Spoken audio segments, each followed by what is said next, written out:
Bonjour à tous et bienvenue sur ma chaîne. Alors non, je n'ai pas basculé sur une chaîne de bricolage, mais vous êtes bien sur ma chaîne photo. Je profite simplement de ce début d'automne pour réaliser quelques cadres en bois afin de mettre en valeur mes clichés. D'ailleurs, si vous le souhaitez, je pourrais peut-être faire une vidéo sur la réalisation de ces cadres en bois. Quoi qu'il en soit, aujourd'hui je vais vous parler d'un oiseau que j'aime particulièrement, j'ai nommé le cincle plongeur. Écoutez son chant.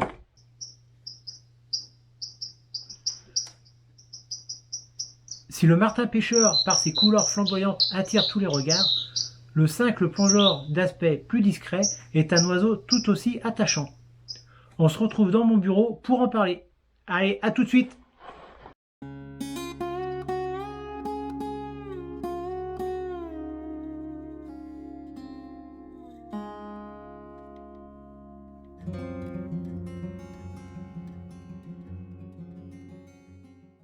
Oiseau trapu au plumage brun noirâtre, le cincle plongeur est de la taille d'un merle, on l'appelle parfois merle-d'eau.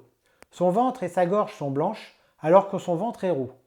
Le mâle et la femelle sont de couleur identique, seule la taille les différencie, en effet la femelle est légèrement plus petite. Le cincle plongeur vit en rivières et torrents rapides et oxygénés, principalement en montagne. Le cours d'eau doit être peu profond et caillouteux, car c'est sous ces mêmes cailloux qu'il trouve sa nourriture principale, les mollusques et les invertébrés.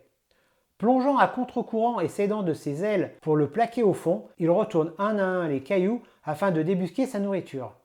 Il ne rechigne pas non plus à manger quelques petits poissons et à attraper des insectes lors de ses vols rasants au-dessus du cours d'eau. Lors de ses plongées, son œil est protégé par une peau appelée membrane nictitante. On voit régulièrement cette paupière clignoter lorsqu'il est en affût sur les cailloux au bord de l'eau. Le cincle plongeur niche quelques mètres au-dessus du cours d'eau dans une infractuosité d'une falaise, voire sous un pont, mais la proximité avec le niveau de l'eau peut lui être fatale en cas de crue.